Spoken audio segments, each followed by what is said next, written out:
tell me, how did you decide to write Collision? And I like the name very much. And how did the name come about? Well, you mentioned Tom Clancy, and ironically, his first book came out the same time my first book came out. Guess what? Tom Clancy became Tom Clancy, and I was reduced to simply being a politician at that point. I decided to write Collision almost as a trilogy with the two other books that Tor Forge has published.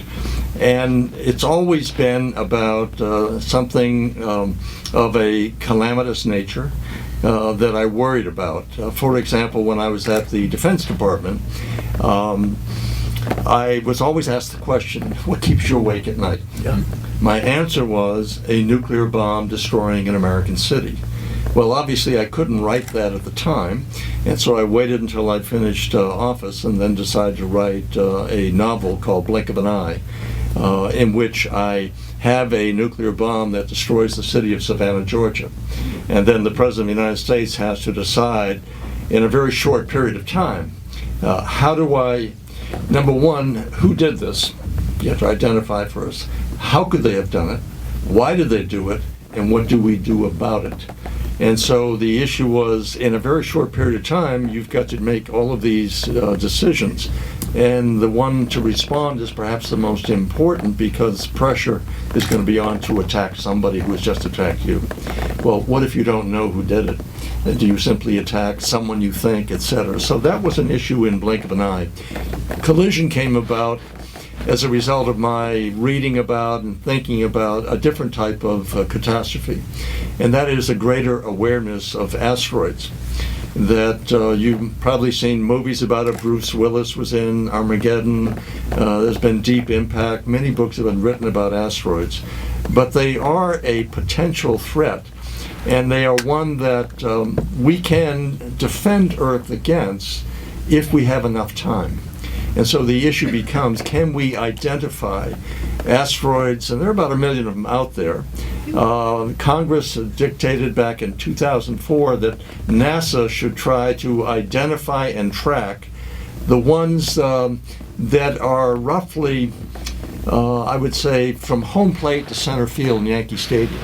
That size asteroid will destroy any city on the planet.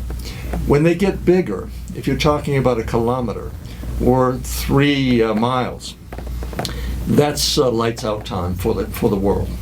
And so there are a number of them out there, about 1,200 I think that we've identified, 1,400 identified as being the really big ones. There are about 20,000 of the city busters out there, and I think NASA has so far identified about 30% of them. But it's not only a question of identifying them, because you have to then keep track of them. One of the big ones, Tautatis, was first seen back in 1934, and that's one that is roughly 3 miles in length. We lost track of it and didn't see it again until 1989. And it came in 2012, reasonably close, about 4.3 million miles away. Now that sounds like a long distance, but it's not that far in terms of astrophysical terms. It's getting closer than we'd like. So we have to watch out for them, and we have to defend against them. Now, if you think about it in terms of defending against the former Soviet Union, or against China, or against North Korea, or anyone who has a nuclear capability, you want to be able to deter anyone from shooting at you, and then to be able to defend against anyone shooting at you, and then to defeat them. Well, with asteroids, the key is, how do you detect them and then deflect them, and then ultimately try to destroy them if as a last resort. So the detection is really key.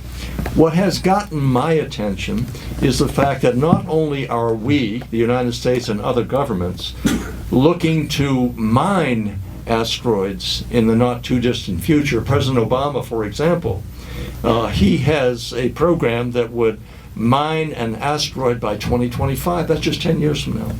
Well, how do you do that? You have to try and move asteroids into a lower orbit. And so in moving of asteroids, shouldn't we take care? And not only governments take care, but now the private sector is very much interested in mining asteroids for their valuable minerals. And so you have private entrepreneurs who are investing billions of dollars to move asteroids into what we call a sublunar orbit so that they can mine them either robotically or by astronauts. Because there are trillions of dollars worth of minerals, palladium, titanium, and other minerals in these asteroids.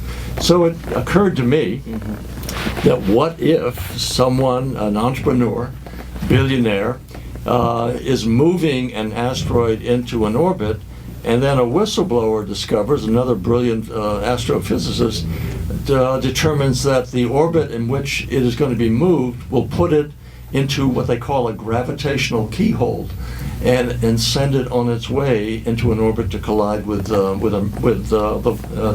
world. So I decided this is kind of a gold rush mentality that everybody wants to get into the asteroid business. We want to colonize the moon. We want to get to Mars. There's a lot of activity taking place in space. There's an outer space treaty, and the outer space treaty prevents the deployment of weapons into space.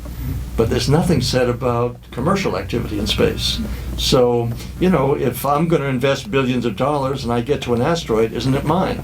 And if I haul it into an area that I want to put it so I can get at it, shouldn't I have title to it? Well, the Chinese feel the same way and others feel the same way. So you've got a question about who's in charge and are there any rules of the road or rules of space? And the answer is no. So that's how I decided to write a novel trying to make the subject matter not only factual but entertaining. And sometimes it's more entertainment than fact, but I try to come as close as I could to the facts.